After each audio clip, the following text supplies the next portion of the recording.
Welcome. We're here on behalf of CAMRA BBC Watch, and when we first thought about making this London presentation, the idea of a single community event seemed the appropriate way to present Hadar Sela of BBC Watch, and I'm sure many of you have read her work and will be hearing more from her this evening. But little did we realize that so many of you would want to come. And we had no way also of anticipating the terrible events that were happening in Israel now. And our hearts go out to the Israeli people who are being attacked.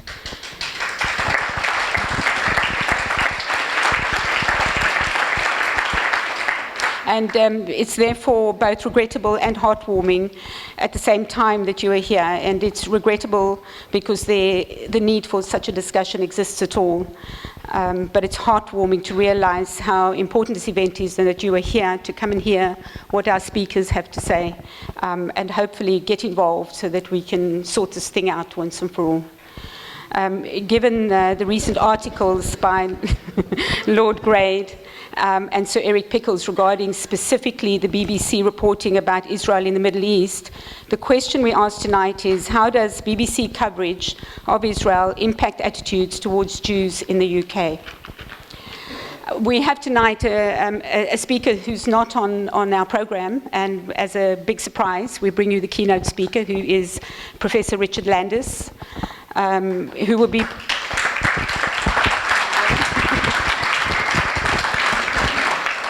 And he will be making the opening address, and he will frame the idea of lethal journalism and set the context for the evening's discussion.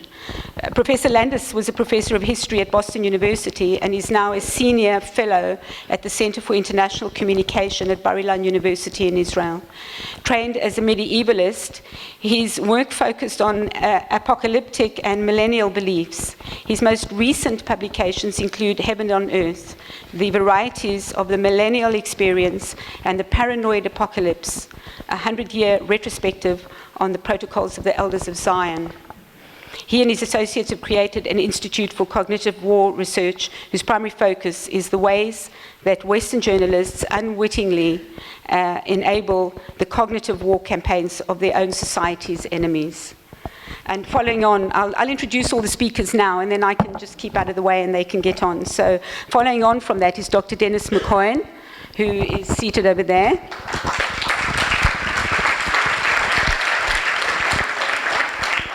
Dr. McCohen has MAs in English literature, Persian, Arabic, Islamic history, and a PhD from King's College, Cambridge, in Persian studies. He has lectured on Arabic-English translation at the university in Fez, Morocco, and in Arabic and Islamic studies at Newcastle University.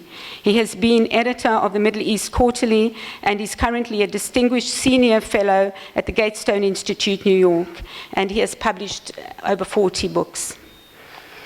We then follow on with Jonathan Turner, who's sitting on the table over there in the middle.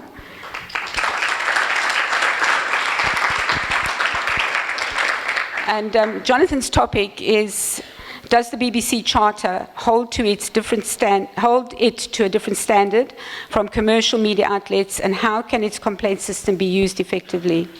Jonathan is eminently suited to talk on this point. Not only is he a barrister based in London, but he is also chair of UK Lawyers for Israel, a voluntary association whose members seek to use their legal skills to ensure the proper application of laws and regulations in matters relating to Israel. Jonathan has had experience of using the complaints procedure of the BBC, Ofcom, and the Press Complaints Commission, including successful complaints, wait for it, concerning coverage of Jeremy Bowen and Barbara Platt.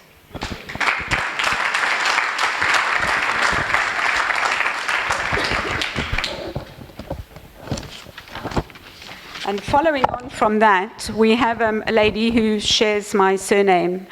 That's Leslie Clough, sitting over there.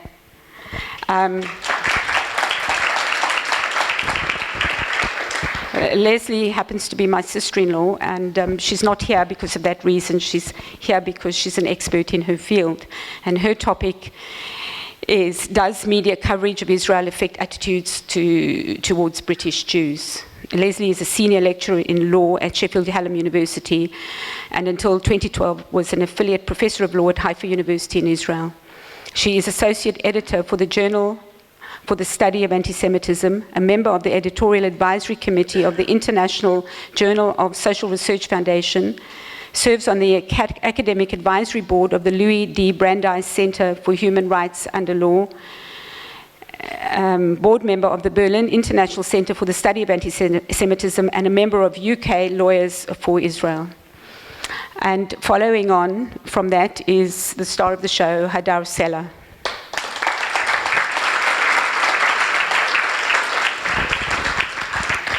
And well, what can I say about Hadar Seller? She's born in the north of England, but she has lived in Israel for over 3 decades. As managing editor of BBC Watch, Hadar has a special interest in the influence of the media on British public's perceptions of the Middle East and Islamic networks operating in the UK. As such, she has written preemptive reports on several anti-Israel campaigns, including the flotillas and the Global March to Jerusalem. And I know many of you would have been at counter-protests about those marches, yeah. In March 2012, yes, you were there. Joining SIFWatch, now UK Media Watch, shortly after its establishment in 2009, she is published in the Allgemeine, the Commentator, the Mariah Journal, amongst others. She participates in the Global Forum for Combating Anti-Semitism's working group on anti-Semitism on the internet and in the media. And so we won't waste any more time. We've got a packed program for you. We'll introduce Professor Richard Landis. Thank you very much. I'd like to begin with a self-deprecating joke, but I can't think of any offhand. I can tell you, though, that the title of the book I'm working on right now is They're So Smart Because We're So Stupid, A Medievalist Guide to the 21st Century. It's always hard to know what to say when talking about the current situation without sounding alarmist, or as Ben White characterized me, sounding like a paranoid Eurabia conspiracy theorist. European elites have been in denial for so long and at such costs that trying to wake them up is a thankless task. I take this large crowd, however, as a sign of an awakening. And address those of you who have come to the conclusion that our leaders, our politicians, our journalists, our pundits, our policymakers, our community leaders don't really know what they're doing. Some may do, some do, okay, I'd like to hear about them, especially when it comes to dealing with the waxing population of triumphalist Muslims in Europe. And in this widespread disorientation, these leaders have put the Jewish communities of Europe, England's amongst them, in real peril. Now, no one in 2000 would have anticipated that in 15 years, the prime ministers of both France and England would openly express their fears that they might lose their Jewish population. Who in those heady days of global civil society in the late 90s would have imagined such a turn of events?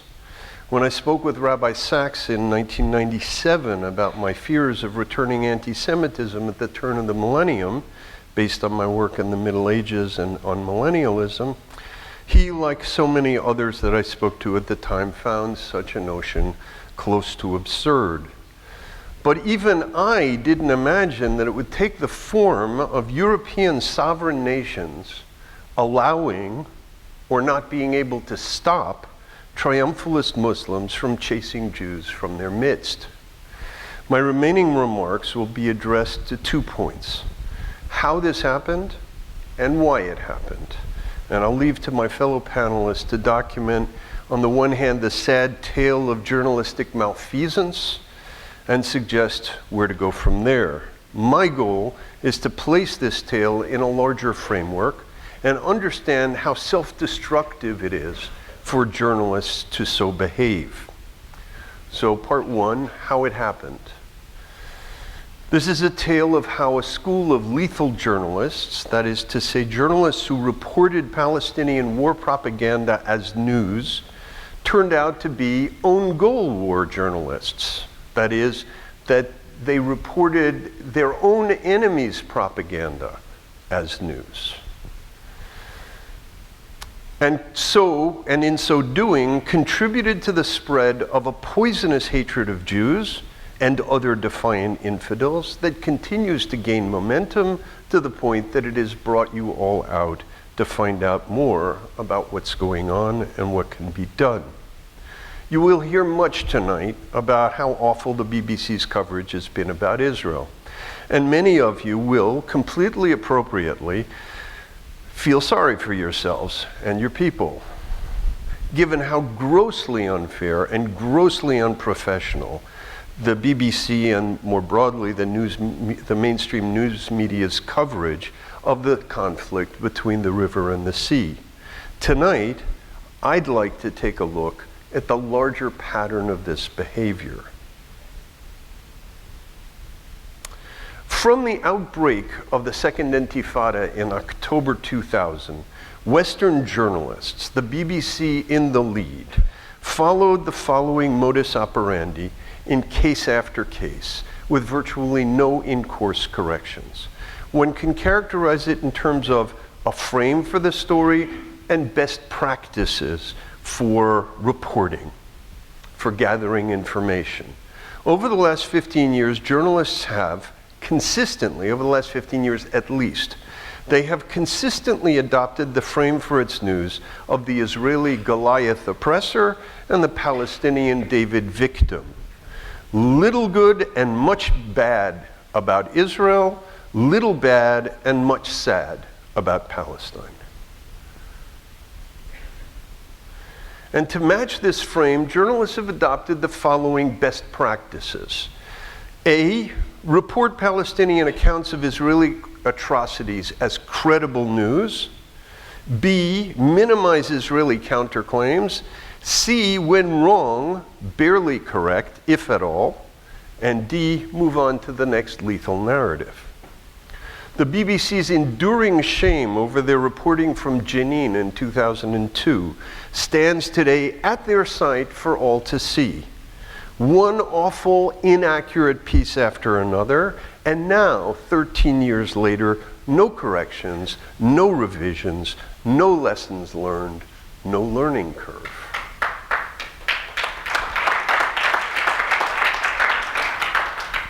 The result of this, what I call compliance with Palestinian media demands, has been to result in a form of lethal journalism. That is to say, passing on belligerent war propaganda, lethal narratives about atrocious behavior designed to arouse hatred, disgust, and a desire for vengeance on those who stand so accused, and pass those on as news. This lethal journalism has had an immense impact, far beyond the protagonists themselves, whose lives, our lives in the Middle East, have been poisoned by the hatred it incites. And by that I mean both Palestinian and Israeli lives have been poisoned by this. But it's gone far beyond that. In Europe, this lethal journalism has repeatedly provoked Muslims in Europe, indeed everywhere this journalism dominates the mainstream media, to public displays of increasingly violent anger. Were one to correlate three patterns, they would overlap dramatically over the last 15 years. One, episodes of lethal journalism against Israel, most often coinciding with an IDF operation against Palestinian combatants, attacking Israeli civilians from the midst of their own civilians. Two, violent demonstrations in the streets of Europe. And three, spikes in incidents of open hostility to European Jews. What brings many of you here tonight, I suspect, is an increasing awareness that this trend represents not just an unpleasant phenomenon that, like the rain, we just have to learn to live with, but something, maybe something like global warming, genuinely threatening. Why has it happened?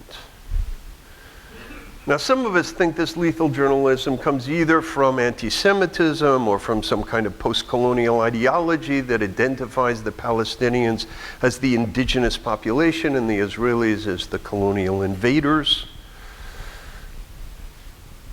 And that may explain the more enthusiastic lethal practitioners like Robert Fisk, whose response to the Mohammed Adoua story was to proclaim, "When I hear caught in a crossfire, I know the Israelis have been targeting children again." Perfect illustration of lethal journalism. But that can't explain, at least I think, and I just had a long conversation with somebody who disagreed with me, so don't feel free to disagree with me, as if you wouldn't.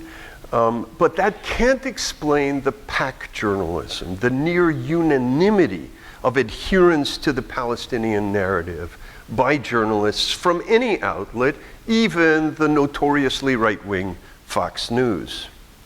And that general consensus may possibly be the single most important factor in Israel's current isolation in world opinion. Indeed, most journalists deny both the ideological and the anti-Semitic motivations, insisting that they're being fair and balanced. And although I disagree with them on their being fair and balanced, I have to recognize that most of these people are genuinely sincere. Of course, as my late father used to say, sincerity is the cheapest of emotions. As Melanie Phillips put it, they have no idea that they are violating journalistic principles and systematically misreporting. So I propose a test.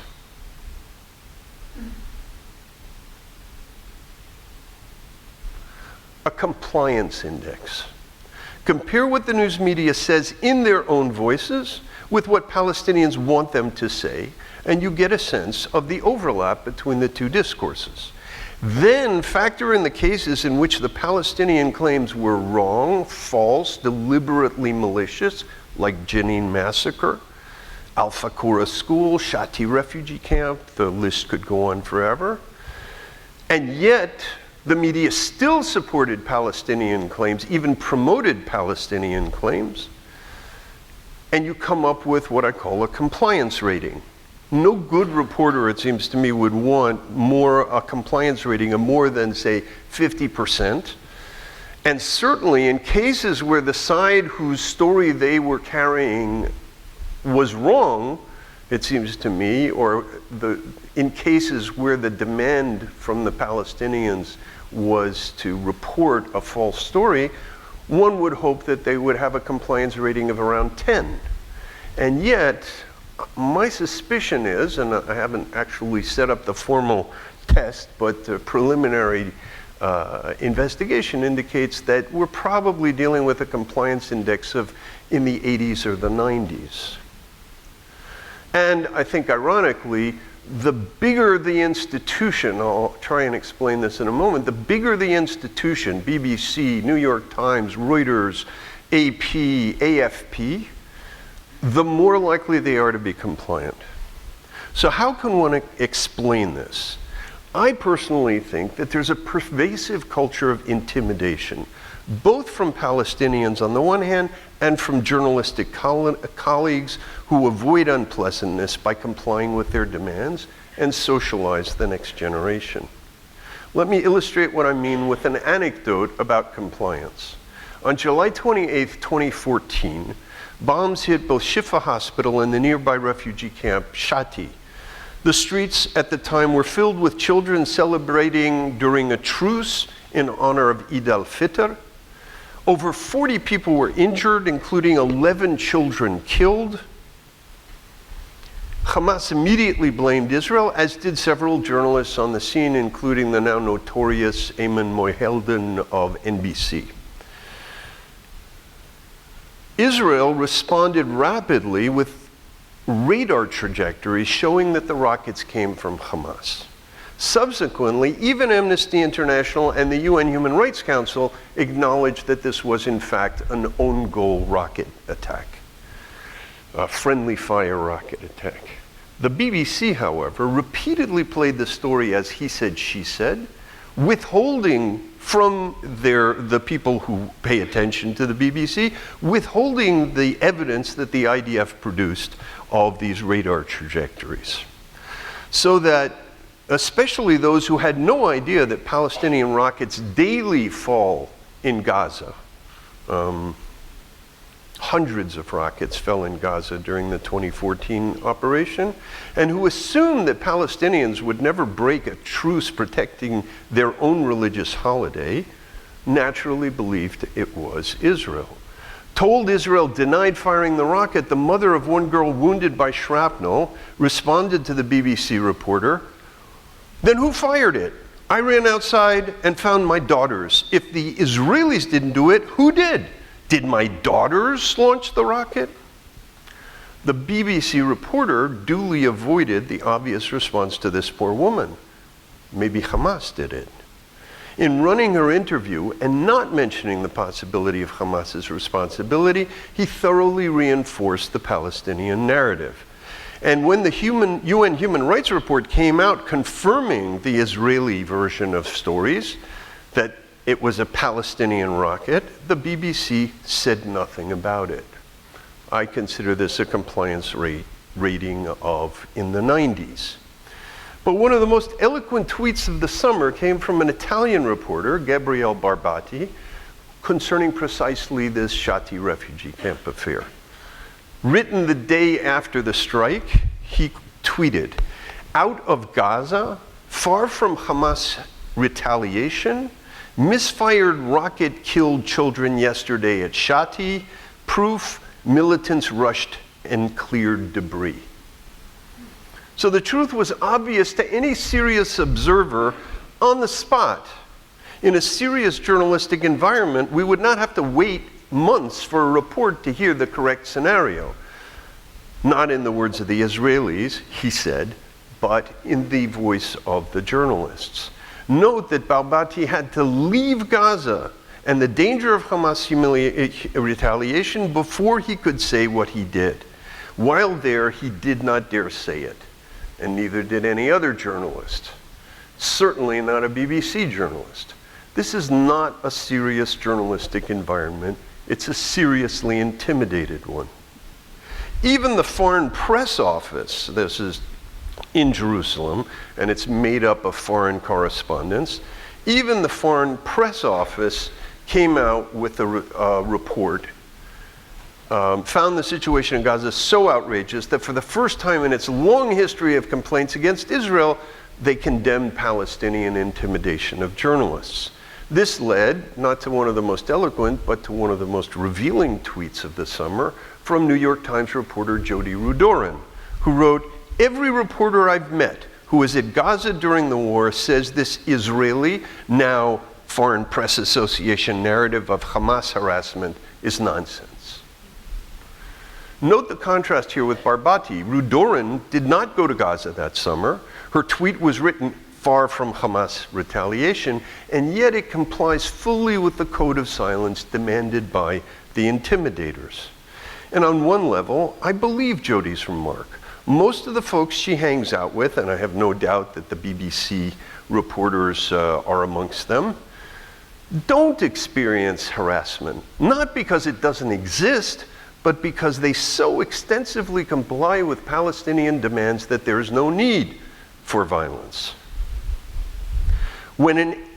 Although this violence, of course, lurks in the background, when the Associated Press did not release tapes of Palestinians celebrating 9/11 in Jerusalem, it was because, in the words of Bureau Chief Dan Perry, "We were acting to assure the safety of our staff. The safety of our staff is paramount. At this point, we believe there to be a serious threat to our staff if the video is released."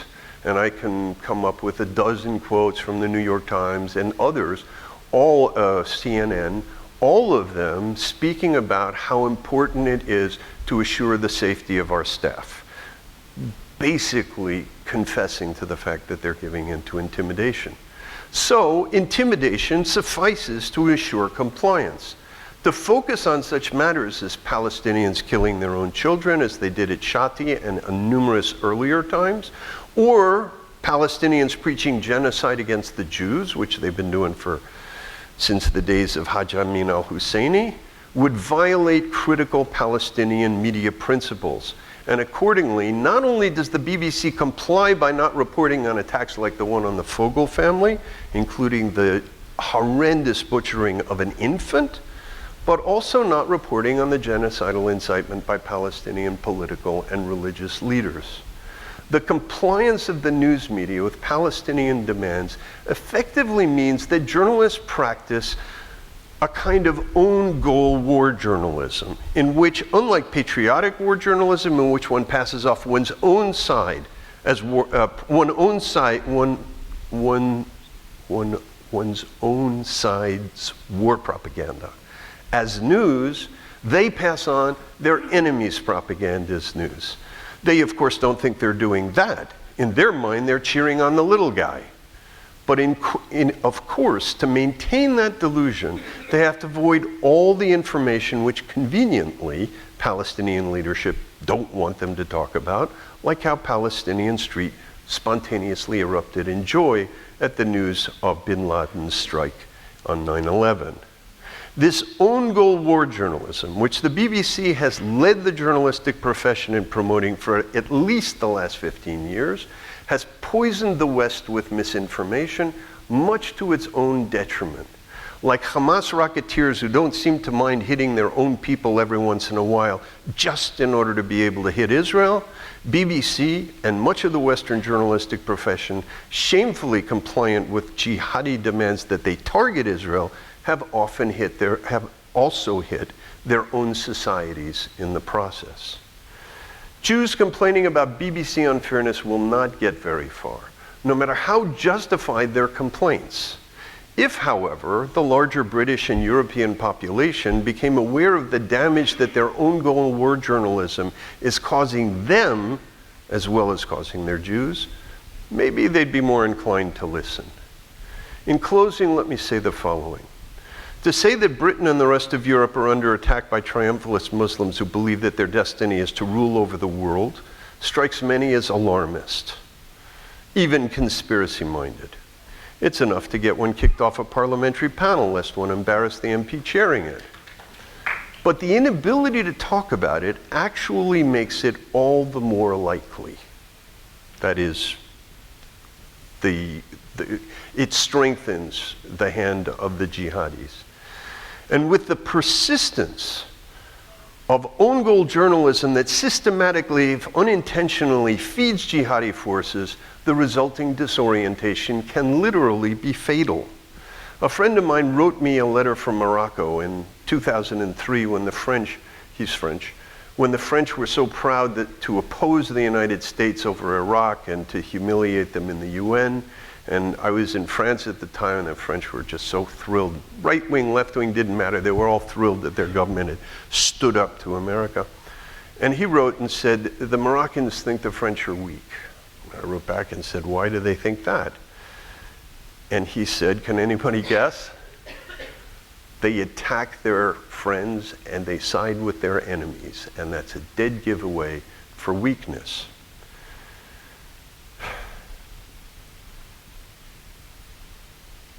Own goal journalism, a la BBC, does precisely this. It favors the jihadi enemy and attacks the Israeli friend. There are those who say there's no future for Jews in Europe, and the large attendance today is testimony to the level of concern that Jews feel. My advice is neither to get out nor to stay, but to make a conscious and active choice whatever you do. If you stay to fight, not to hide your head in the sand and hope it all passes over you. And know that if you stay, you fight not just for your own community and not just for the Jews of Europe, you fight for the very fabric of civil society and the future of that wondrous experiment in equality and freedom, democracy. It's not every generation that gets to defend a civilization. As distressing and demanding as that may seem, it's an enormous privilege. Embrace it. Be bold. Be Bilam's ass and open your mouth such that your rider's eyes will be opened and they will see the outstretched sword that hangs over their head, and they will cease to beat you for refusing to advance towards your and their destruction.